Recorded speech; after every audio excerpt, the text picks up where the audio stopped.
I didn't notice the cold rain soaking through my jacket until it clung to my skin like paint. The Brooklyn streets blurred around me as I walked faster, my boots splashing through puddles, trying to outpace the memory of that dinner table. My dark hair was plastered to my face, mascara probably running down my cheeks, but I didn't care. I just needed to get away. Only hours ago, I thought I was about to start a new chapter of my life. Dominic Ross, the successful art dealer I'd been dating for nearly a year, had finally invited me to dinner with his family. He'd said it with that easy smile that always melted my doubts. "It's time you meet them, Elena. You're important to me."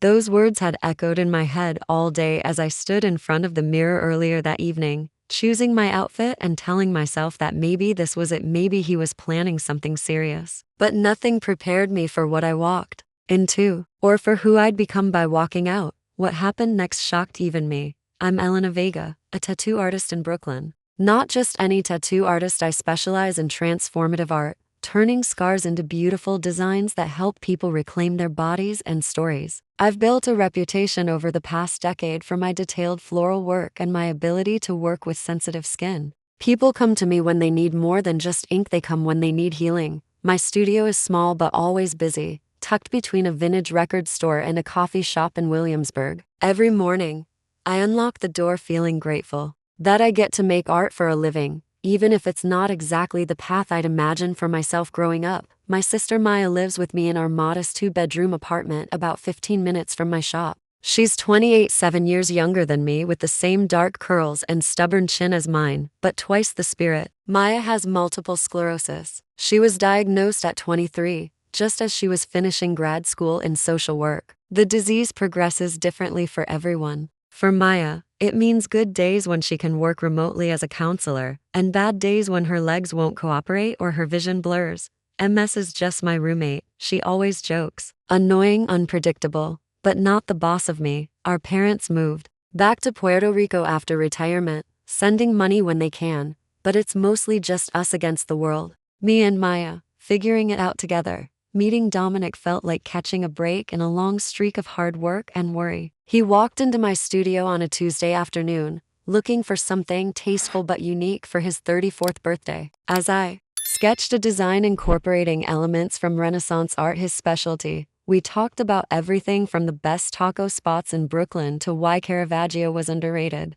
"You're an artist," he said, studying my portfolio, "not just a technician." Coming from an art dealer who worked with names that appeared in museums, it felt like the highest compliment. When he asked for my number after our third session completing his tattoo, I surprised myself by saying yes. Dominic was different from anyone I'd dated before. He lived in a sleek loft in Tribeca, drove a car that cost more than I made in 2 years, and moved through the art world with the confidence of someone who'd never had doors closed in his face. But he seemed genuinely interested in my work, in my perspective. He brought me to gallery openings, introduced me to artists, and never seemed embarrassed when I asked naive questions about techniques or periods I wasn't familiar with. "Art isn't about what you already know," he'd say. "It's about what moves you." For almost a year, we existed in a bubble. I didn't want to pop dinner at hidden gems he discovered, quiet mornings in his apartment overlooking the city, passionate conversations about creativity and purpose. Maya liked him too,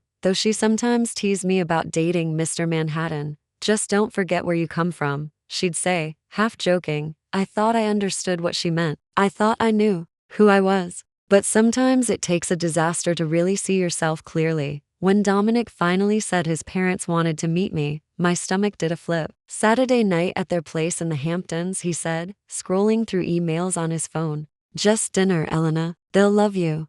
I nodded, smiling through my anxiety. The Rosses weren't just wealthy, they were old money, art collectors with pieces on loan to museums, donors who had wings named after them. Dominic's father ran a successful investment firm, and his mother chaired multiple charity boards. Saturday arrived with a steady rain that refused to let up. I dressed carefully in black pants and my best silk blouse emerald green to bring out my eyes. I couldn't afford a taxi all the way to the Hamptons, and Dominic had meetings he couldn't reschedule, so I took the train, planning to meet him there.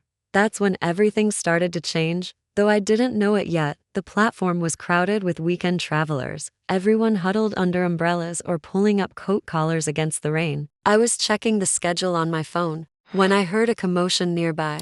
An elderly woman had dropped her bags, contents spilling across the wet concrete as people rushed past. Pretending not to see, I didn't think twice. I hurried over, helping her gather a scattered pill bottle, an address book, a plastic rain bonnet. "Thank you, dear," she said, her voice soft but steady. "These old hands don't work like they used to." She was probably in her 70s, with silver hair cut in a neat bob and kind eyes behind wire-rimmed glasses. Her coat was worn but well cared for, like something treasured from another era. "I'm Rebecca," she said as I helped her to a bench. "Rebecca Okafor, Elena Vega," I replied, checking that she had everything. "Are you heading far?" "Just visiting my grandson in Southampton," she explained. "He worries if I'm late." We sat together waiting for the delayed train, making easy conversation. She told me about her grandson Marcus, who ran a medical technology company, how proud she was of him. I found myself telling her about Maya, about my tattoo work, even about my dinner with Dominic's family. "First impressions," she said with a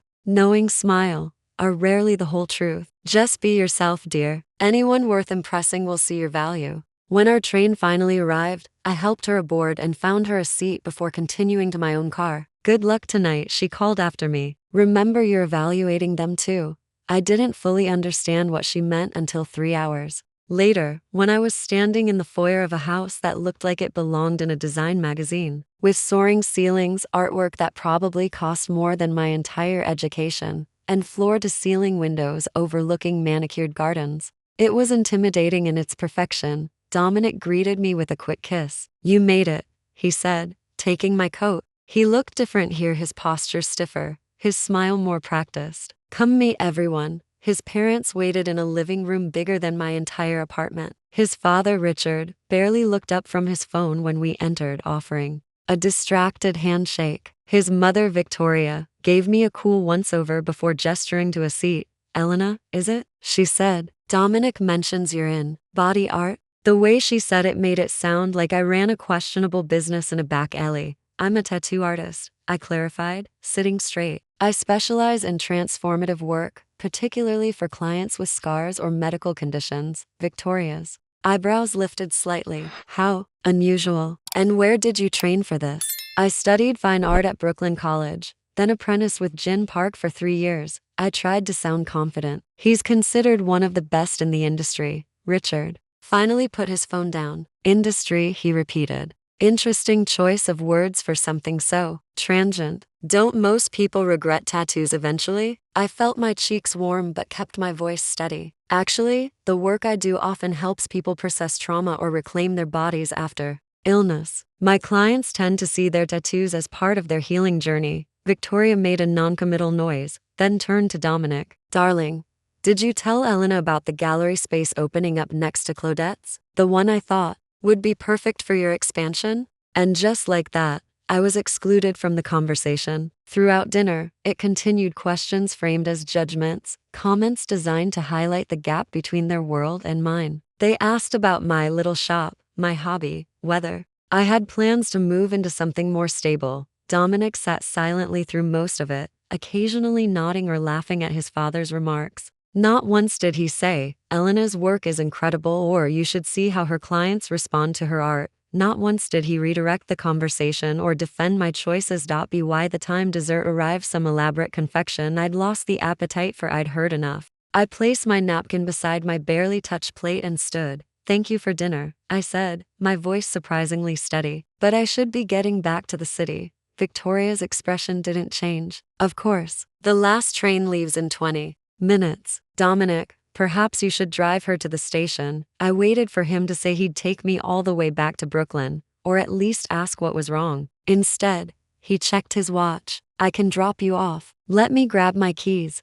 In the car, I stared out the window as raindrops raced down the glass. "Your family made it pretty clear what they think of me," I finally said. Dominic sighed. "They're just protective. You have to understand, they move in certain circles and I don't belong in those circles." "Is that it?" He didn't answer directly. "You're taking this too personally, Elena. It's just how they are with everyone at first." "You didn't say anything," I persisted. "When your mother suggested my work wasn't a real career, when your father asked if I was one of those political Latinas, you just sat there. What did you want me to do?" 'Cause a scene? He pulled into the station parking lot, frustration edging his voice. Look, maybe this was too soon. Let's talk tomorrow when you've calmed down. I got out of the car without answering, the rain immediately soaking through my clothes. As I walked toward the station, I heard him call my name once, but he didn't follow. And suddenly, I realized I didn't want him to. 2 weeks later, life threw another curveball, one that made dinner with the Rosses seem trivial by comparison. I was tattooing a client when my phone buzzed with multiple texts from our neighbor, Mrs. Patel. Maya collapsed. Ambulance came, meeting them at NY Presbyterian. The next few hours passed in a blur, rushing to the hospital, finding Maya hooked to monitors, doctors speaking in measured tones about significant progression and advanced symptoms. We're seeing unusual activity in her brain scans, Dr. Chen explained, showing us images I couldn't begin to interpret. This form of MS is aggressive,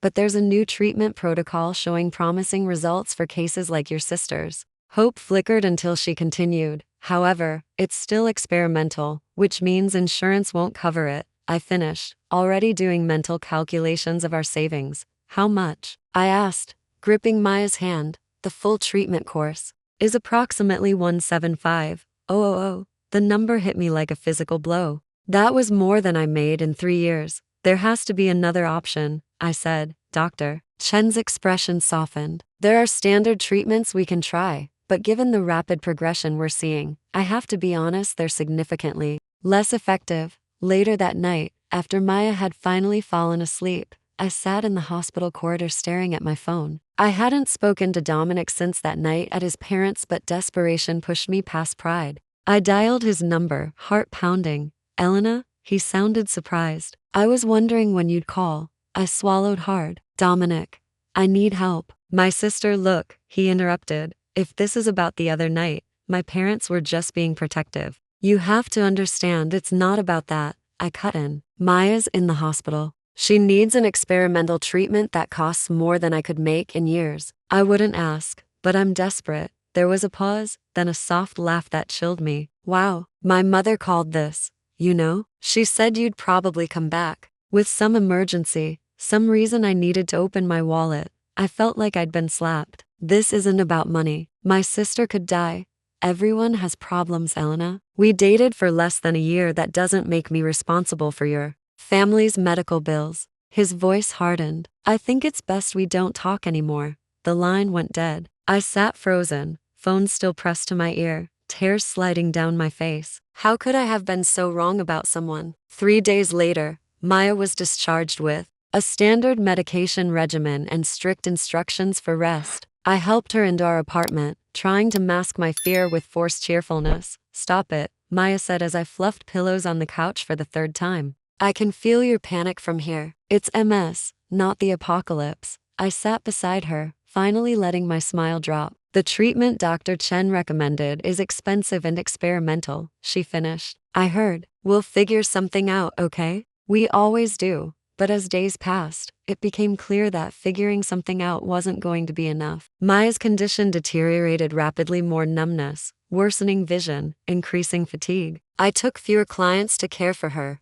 which meant even less money coming in. I was researching medical fundraising sites one afternoon when the shop bell rang. I looked up, ready to explain we were closed. When I froze in surprise, it was Rebecca Okafor, the woman from the train platform. She wore a bright blue dress today, her silver hair gleaming under the shop lights. I thought I might find you here, she said, smiling warmly. I never got to thank you properly for your kindness that day, Mrs. Okafor, I stammered. How did you, Rebecca, please? And finding you wasn't difficult. How many? Elena Vegas owned tattoo studios in Williamsburg. She glanced around at the artwork displayed on the walls. Your work is even more beautiful than you described. Something about her calm presence broke through the wall I'd carefully built around my emotions. Before I knew it, I was telling her everything: Maya's diagnosis, the experimental treatment, even Dominic's cruel dismissal. She listened without interruption, then reached for my hand. Elena,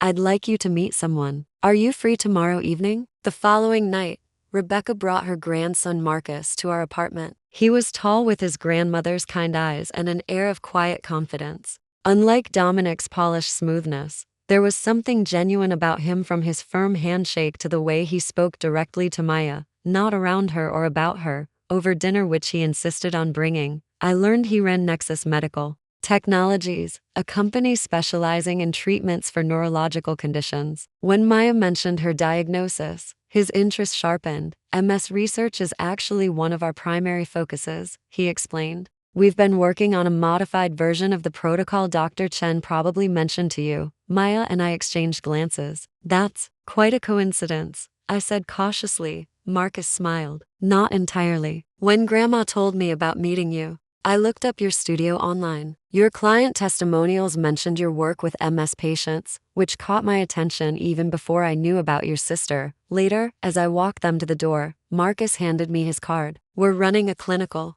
trial of our treatment. It's fully funded, and from what you've described, Maya might be an excellent candidate. If you're interested, call my office tomorrow. I stared at the card, afraid to hope. Why would you do this? You barely know us. His expression softened. You helped my grandmother when she needed it, expecting nothing in return. That tells me everything I need to know about your character. He hesitated, then added, and I've seen what MS can do to families. If our treatment can help, Maya deserves that chance. After they left, I sat on the couch next to Maya, showing her the card. So, she said with a hint of her old teasing smile, you help a nice lady on a train platform, and her grandson just happens to run a company researching MS treatments? What is this?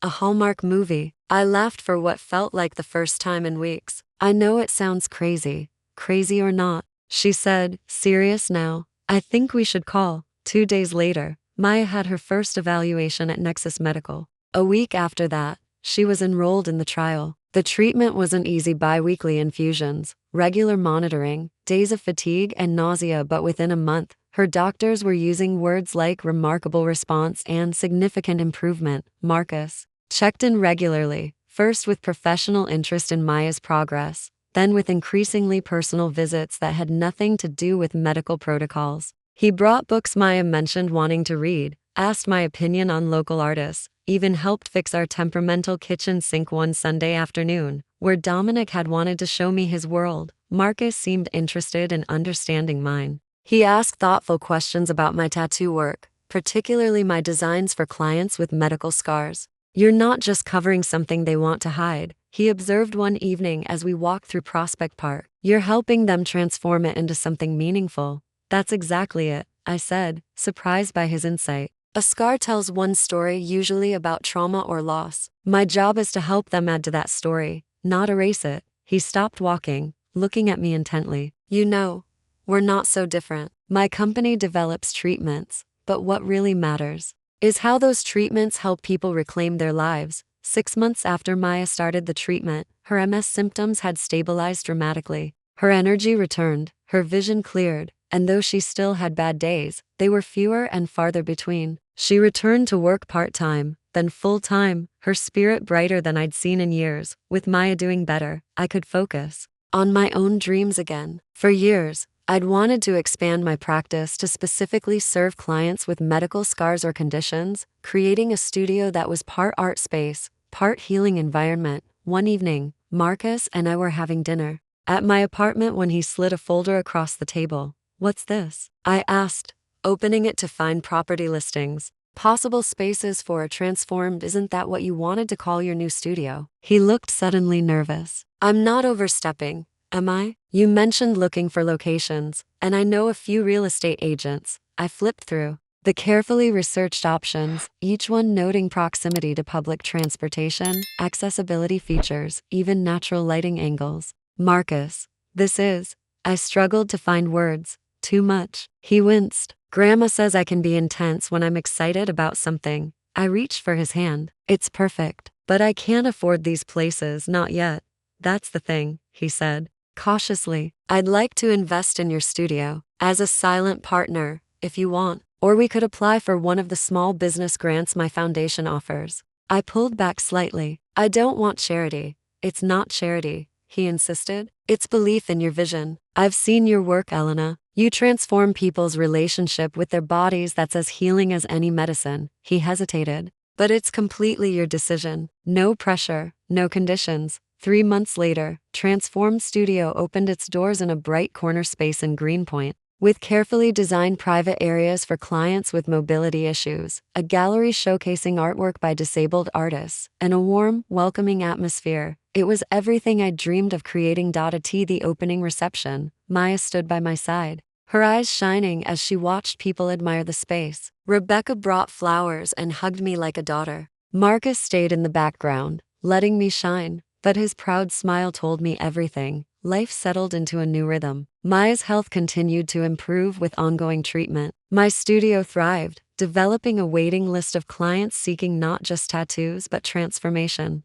Marcus and I moved slowly from friendship to something deeper, both of us cautious but increasingly certain. Then came the evening that brought everything full circle. I was attending an art gallery opening with Marcus, a benefit for medical research, featuring work by artists with chronic illnesses. As we moved through the crowded space, a familiar voice cut through the ambient noise. Elena? Elena Vega? I turned to find Dominic staring at me, champagne flute in hand. He looked the same, handsome, polished, slightly smug, but something had changed. Not in him, but in how I saw him. Dominic, I said evenly. It's been a while. His eyes darted to Marcus, then back to me. It has. You look well. I am well, I replied. This is Marcus Okafor. Marcus.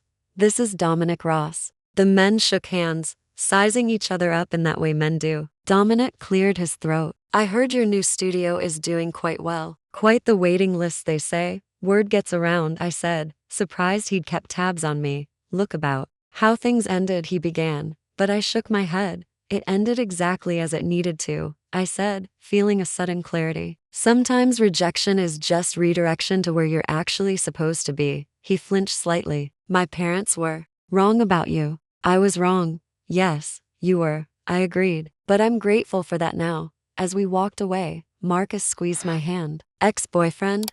I nodded. The one who wouldn't help when Maya got sick. He considered this. Should I dislike him more? I feel like I should. I laughed. No need. He did me a favor, really. If he'd been who I thought he was, I might never have found my way to this life. I glanced around the gallery, at the artists proudly displaying work that chronicled their journeys through illness and recovery. To all of this, later that night, back at my apartment, Maya was waiting up, curious about the event. As I described the encounter with Dominic, she shook her head, smiling. It's like Abuela always said, sometimes God closes a door so you'll notice the wide open window. I nodded, thinking of the chain of events that had led us here: a rainy night, a dinner disaster, a chance meeting on a train platform. How a single act of kindness had circled back in ways I could never have imagined.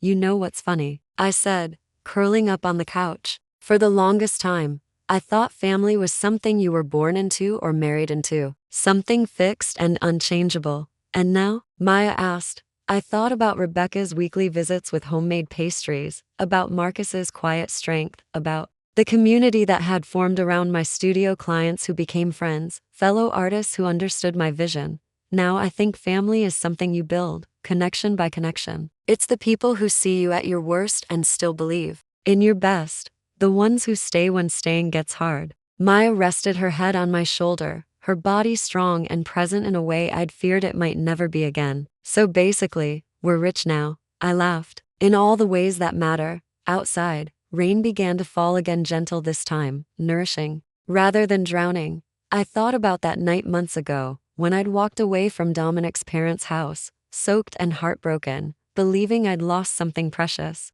I couldn't have known then that I was actually walking toward everything I needed, toward authentic love, toward meaningful work, toward a family built on something stronger than obligation or expectation. Sometimes the end of what you thought you wanted becomes the beginning of what you actually need. Sometimes rejection leads you straight to where you belong. And sometimes, if you're very lucky, kindness completes its circuit, returning to you when you need it most.